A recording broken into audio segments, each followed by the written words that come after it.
அனைத்து நிலை பொறுப்பாளர்கள், கிளை செயலாளர்கள், ஊராட்சி செயலாளர்கள், பேரூராட்சி செயலாளர்கள், நகர செயலாளர்கள், ஒன்றிய செயலாளர்கள் மற்றும் ஒன்றிய நிர்வாகிகள்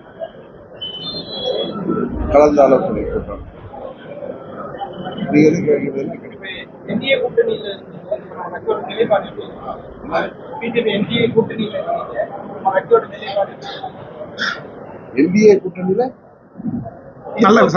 நம்ம கட்சியோட நிலைப்பாடு எதுக்காக நான் திரும்பி கேட்டேன்னா, நீ என்ன கேட்கறீங்கன்னு தெரிய மாட்டேது. எங்க பதில் ஒண்டி வர்றப்ப நாங்களா ஏதோ சொன்னோன்னு வருது. கேட்கறது நீங்க தான். கேள்வி என்னன்னா,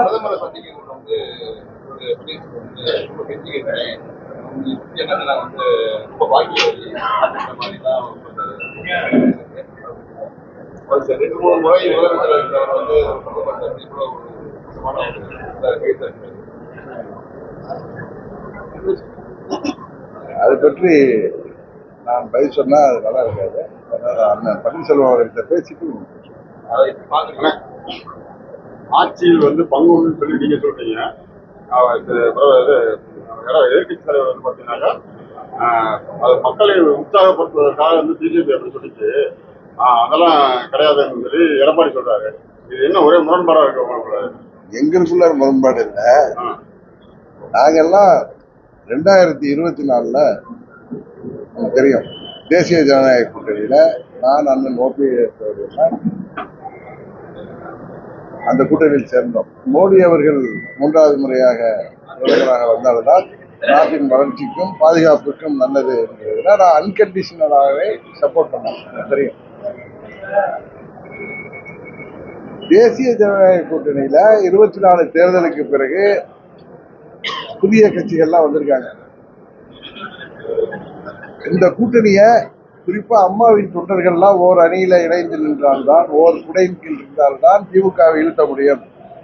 21 திரு அமித்ஷா அவர்கள் செய்த முயற்சி அன்றைக்கு வெற்றிகரமாக முடியாமல் போனதால் திமுக வெற்றி பெற்றது என்பது ஊடகத்தை சேர்ந்தவர்கள் மற்றும் அரசியல் வல்லுநர்கள் அது சொல்கிற கருத்து. பொதுமக்களும் அதைத்தான் சொல்கிறார்கள். அவருடைய முயற்சியினால இன்றைக்கு அம்மாவின் தொண்டர்கள், அது எந்த கட்சியாக இருந்தாலும், ஓர் அணியில் ஒரு குடையின் கீழ் வந்திருக்கிறோம். திரு அமித்ஷா அவர்களின் முயற்சி, அம்மாவின் தொண்டர்கள் ஓர் அணியில் இணைந்து திமுகவை வீழ்த்த வேண்டும் என்பது. அந்த நல்ல முயற்சிக்கு நாங்கள் ஆதரவு அளிக்கிறோம். அவர் சொன்ன கருத்துக்களை எங்கள் கூட்டணி, என்டிஏ கூட்டணியின் கருத்தாக நாங்களும் அதை பிரதிபலிக்கிறோம். இதுல முரண்பாடுங்கிற வார்த்தைக்கு என்ன இருக்குன்னு எனக்கு தெரியல. இது யாருக்கு எதிராக சொல்றதோ, ஏற்கனவே கூட்டணியை 24 தேர்தலில் போது இருந்த கூட்டணியை இன்னும் வலுப்படுத்தி இருக்கிறார். இன்னும் புதிய கட்சிகளை கொண்டு வர வேண்டிய முயற்சியில பாஜக கட்சி செயல்பட்டு வருகிறது. ஏன்னா ஒரே நோக்கம், திமுக வீழ்த்த வேண்டும். அந்த நோக்கத்துலதான் நாங்களும் அந்த கூட்டணியில இடம் பெற்றோம். நீங்க சொன்ன மாதிரி சில பேர் டிபேட்ல எல்லாம் அவங்க அந்த கூட்டணியில இருக்காங்களா இல்லையான்னு தெரியலங்கிறாங்க. அவருக்கு எதுக்கு தெரியலன்னா அது அவங்களுடைய அறியாமை தான். அப்படி அறியாமை உள்ளவர்கள் திரு நயினார் நாகேந்திரன் அவர்களுக்கு ஏற்கனவே பதில் அளித்திருக்காரு. இப்பயும் அவர்கிட்ட தான் போய் அந்த கேள்வி கேட்கணும். கரெக்டு தானே? அதனால திரு அமித்ஷா அவர்களின் கருத்தை நானும் திரும்ப சொன்னேன். இதுல என்ன முரண்பாடான கருத்து கிடையாது. திரு அமித்ஷா அவர்களின் கருத்து தான் எனது கருத்து.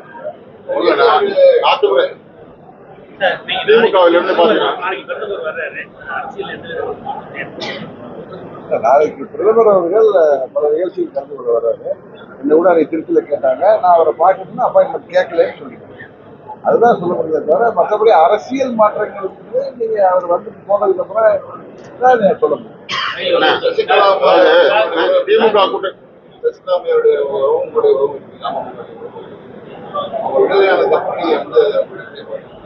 இல்ல, எங்க சித்தி அவங்க அடுத்ததுதான் அரசியல் கட்சிலாம். சித்தி என்கிற முறையில டிடிவி தினகரனும் அவங்களுக்கும் நல்ல உறவு. அதிமுக தொண்டர்களுக்கு எழுச்சியா இருந்தாலும் அதை விட அதிகமான எழுச்சியை எடப்பாடி பழனிசாமி அப்படின்னு சொல்லி சமூக வலைதளங்கள் நிறைய கருத்து வருது. அம்மாவுக்கு அதிக எழுச்சியை அதை பற்றி ஊடகத்தை சேர்ந்த நீங்களும் அரசியல் வல்லுநர்கள் தான் கருத்து சொல்லணும். நீங்க பாக்குறீங்களா? எப்படி பாக்குறீங்க? நான் ரொம்ப பார்க்கலைங்க. நான் பார்க்கல. நான் சுற்றுப்பயணத்திலே இருக்கேன். அதனால எப்பயாவது ஒரு முறை நான் எங்க பார்த்துருக்கிறேங்க. டெய்லி ஒரு ஊர்ல இருந்துருக்கேன். நான் 4 முறை கிளம்பணும்னா நைட் வரைக்கும் சுற்றுறோம். அவர் சுற்றுப்பயணம் செய்யறாரு, அதான் தெரியும். இல்ல அது இல்ல, சுற்றுப்பயணம் செய்யறாருன்னு தெரியும், தொலைக்காட்சியிலையும் பார்த்திருக்கோம்.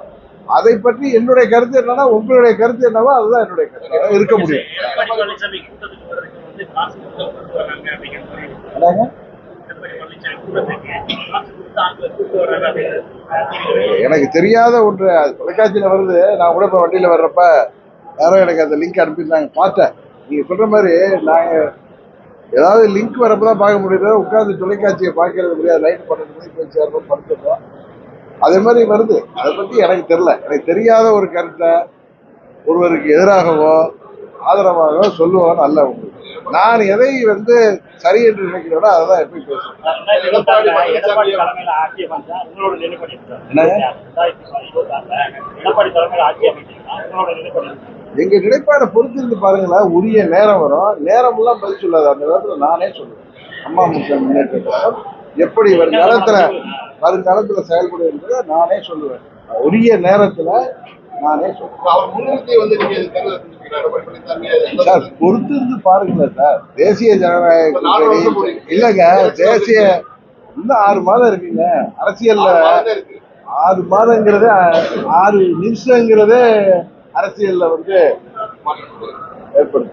6 நொடியில கூட மாற்றங்கள் வரும். ஏன்னா 2024ல எங்க கூட்டணியில எந்தெந்த கட்சிகள் இருந்ததுன்னு தெரியும். இப்பொழுது எந்தெந்த கட்சிகள்லாம் இருக்கு, இன்னும் 6 மாசத்துல இன்னும் எந்தெந்த கட்சிகள் இருக்க போகுதுன்னு தெரியும். ஸோ என்னை பொறுத்த வரைக்கும் 2024, 26 ஜனவரியில தான் உங்களுக்கு ஒரு இறுதி சுற்றே தெரியும்.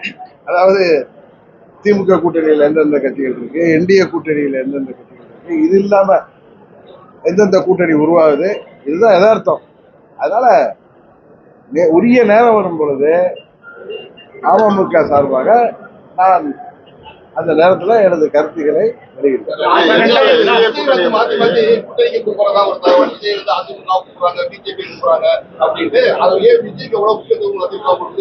எனக்கு தெரியல, இது ஊடகங்கள்ல வர செய்தி தானே. நீங்க பரப்பா உங்க காம்படிஷன் அதிகமாயிட்டு. முன்னெல்லாம் ஏதோ ஒரு 2-3 டிவி இருந்துச்சு. இப்ப நிறைய தொலைக்காட்சி வந்திருக்கிறது. ஆரோக்கியமான விஷயம். ஏன்னா மக்களுக்கு செய்திகளை பல ஆங்கிள் கொண்டு போறீங்க. ஆனா அந்த உங்களுக்கும் ஒரு காம்படிஷன் உண்டு, செய்தியை முந்தி தரணும்னு. அதனால பல கருத்துக்களை ஊடகங்களே உருவாக்கிக்கிட்டு. நான் டிபேட் எல்லாம் பார்க்கிறேன். சில டிபேட் எல்லாம் பார்த்தா நம்மளுக்கு எதுவும் சிரிக்கிற மாதிரி இருக்கு. ஏன்னா இல்லாத ஒன்றெல்லாம் இருக்குன்னு சொல்றாங்க. இப்ப இவரே வந்து ஒன்று கேட்கிறார் பெரியவர், நீங்க எந்த சத்தியம் டிவில இருந்து நேற்று ஒரு தொலைக்காட்சியில எங்கேயோ பணம் விநியோகிக்கப்பட்டதா பாக்குறோம். அது எங்க விநியோகப்பட்டது எதுவும் தெரியல. அது மாதிரி பல கருத்துக்களை நீங்க தான் விதைக்கிறீங்க, நீங்க தான் அதை மரமாக்குறீங்க.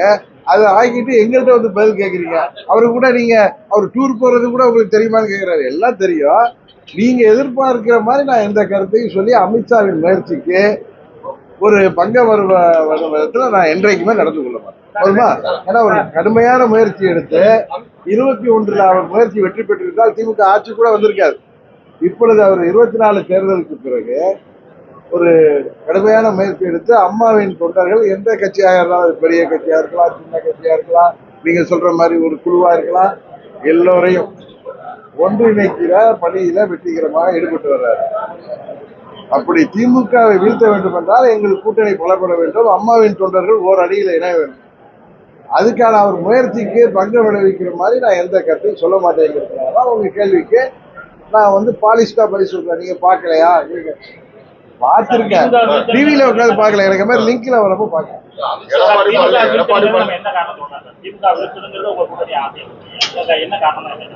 திமுக சட்ட ஒழுங்கு சந்திச்சிருக்குது. அதை யாரும் கேட்பீங்களான்னு பாத்துட்டு இருந்தேன். உங்களே திருப்பி உங்களை வந்து நான் கேள்வி கேட்க வரலாற்று இருந்தேன். நீங்க இன்றைக்கு நாங்கள் எடுக்கின்ற முயற்சிங்கிறது தான் மக்களுக்கான முயற்சி. அரசியல் எல்லாம் தாண்டி இன்றைக்கு சட்ட ஒழுங்கு சந்திச்சிருக்குது. உங்க சிவகங்கை மாவட்டத்துல பாதுகாப்பாக இருக்க வேண்டிய காவல்துறைய ஒருவரை விசாரணைங்கிற பேர்ல கொலை செய்திருக்கு. அதை யாரும் கேட்பீங்களான்னு வெயிட் பண்ணிட்டு இருந்தேன். நல்ல வேலை இப்ப நண்பர் கேட்டார். நான் உங்களை திருப்பி வந்திருப்பேன். இந்த ஆட்சியில கஞ்சா போதை மருந்து புழக்கம், எங்க பார்த்தாலும் கொலை கொள்ளை. வீட்டுல யாரும் தனியா இருந்தாங்கன்னா முதியவர்கள் குறிவைத்து தாக்கப்படுகிறார்கள். 3 வயது பெண் குழந்தையிலிருந்து 80 வயது மூதாட்டி வரை பாலியல் கொடுமைக்கு ஆளாகிறார்கள். அதுபோல கொலை கொள்ளை எல்லாம் நடந்துச்சுன்னா அந்த யார் பண்ணாங்கிறத கண்டுபிடிக்க முடியல. ஒரு சிறுமி அன்றைக்கு ஒருவன் பட்ட பகல்ல வன்கொடுமை செய்ததை அவரை இன்னும் கண்டுபிடிக்க முடியல. அதே மாதிரி காவல்துறை இன்றைக்கு சுதந்திரமாக செயல்பட முடியாத சூழ்நிலை இந்த திமுக ஆட்சியில் இருக்கு.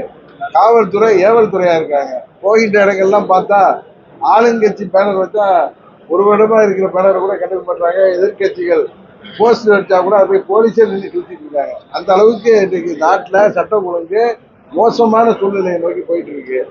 இன்னும் இளைஞர்களுக்கெல்லாம் வேலை வாய்ப்பு இல்லாம போதை மருந்து பழக்கத்துக்கு அடிமையாகி கூலிப்படைகள் தான் நாட்டில் அதிகமாக உருவாகி யாருடைய உயிருக்கும் பாதுகாப்பு இல்லாத சூழ்நிலை. முதல்வருக்கும் முதல்வர் குடும்பத்தை தாண்டி யாருக்கும் இன்றைக்கு பாதுகாப்பு இல்லை. அது போல விவசாயிகள் சாலைக்கு வந்து போராடுறாங்க, ஆசிரியர்கள் சாலைக்கு வந்து போராடுறாங்க.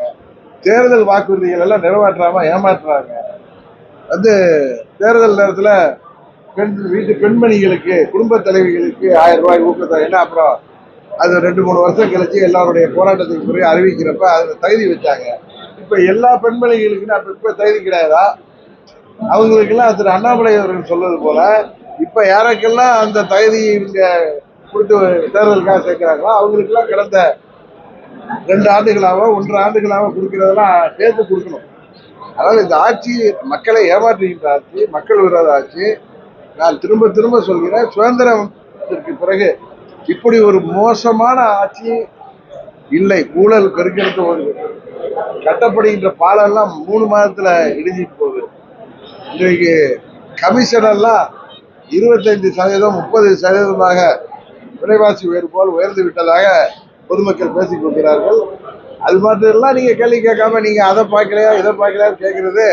இன்னொன்று சொல்ற, திரு அமித்ஷா அவர்களின் முயற்சியை தமிழ்நாட்டு மக்களுக்கு விடிவு காலம் வருவதற்கான ஒரு நல்ல முயற்சியில் ஈடுபட்டிருக்காரு. அதை நீங்க பாராட்டாம உங்க கட்சியில அவர் அப்படி பார்க்க, ஒவ்வொரு கட்சிக்கும் ஒரு கருத்து இருக்கும். ஒரு கட்சி நாங்க தனியா ஆட்சி அமைக்கணும்னு நினைக்கிறோம், மற்ற இன்னொரு கட்சி கூட்டணி ஆட்சி தான் வேணும், நாங்க என்ன ஏமாலையா, நாங்களும் அங்க வைக்கணும், ஒரு ஆட்சி அதிகாரத்துல வரணும்னு நினைக்கிறோம்.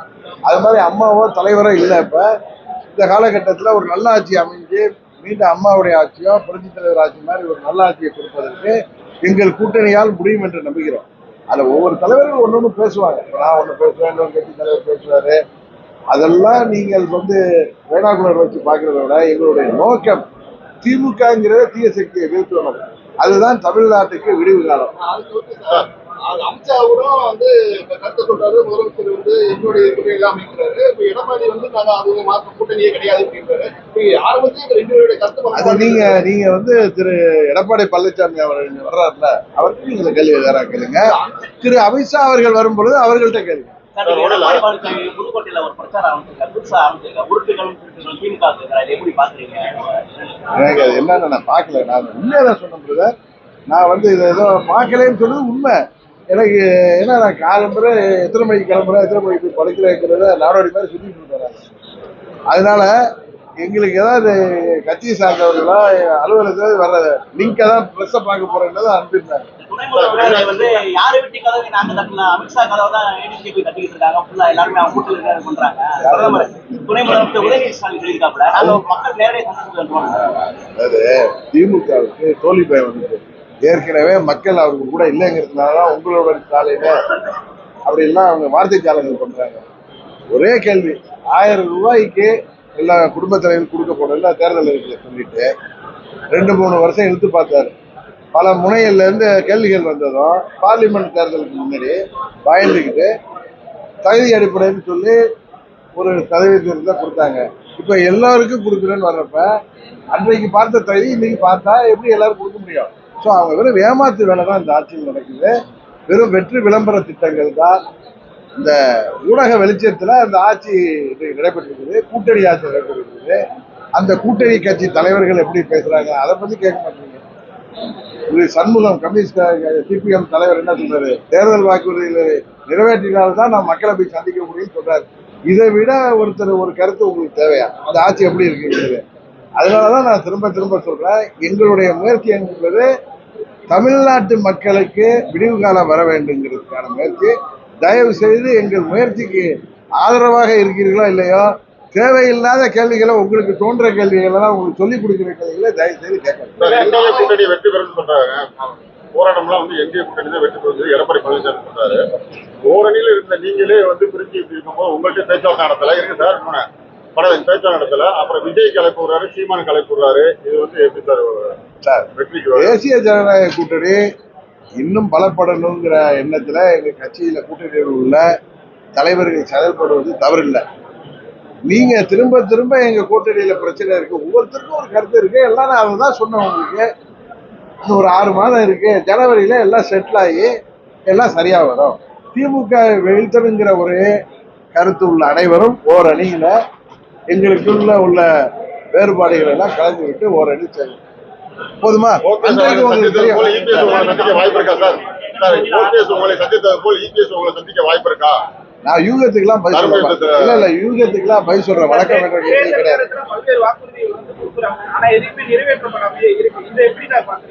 அம்மா திமுக தான் அப்படி பண்றாங்க. அம்மா எல்லாம் சொன்ன வாக்குறுதி நிறைவேற்றிருக்காங்க. திமுக தான் இது மாதிரி ஒரு தவறான ஒரு முன்னுதாரணத்தை ஏற்படுத்திருக்காங்க. திமுக 4.5 ஆண்டுகளா வந்து ஆட்சி புரிஞ்சிருக்காங்க. அது ஏதாவது ஒரு திட்டங்கள் மக்களுக்கு பயனுள்ளதா இருக்குமா? ஏதோ ஒரு 2 திட்டங்கள் பயனுள்ளதாக இருக்கும், இல்லைன்னு சொல்லல. ஆனா இந்த ஆட்சி 7.5 ஆட்சியா நடக்குது. தமிழ்நாட்டுக்கு விடிவு கிடைக்கல. விடிவை இனிமே நாங்க தான் உருவாக்கி தரோம். நேருஜி அவர்களுக்கு பிறகு 3வது முறையாக மோடி அவர்கள் சாதனை தானே. சிவகங்கை சட்டமன்றத்தில் அமமுக சார்பா வேட்பாளர் உங்களுக்கு தற்போது தேர்தல் நேரத்துக்கு மார்ச் மாசத்துல யாரு வேட்பாளர், எங்க கூட்டணி வேட்பாளர்னு உங்களுக்கு தெரிய வரும்.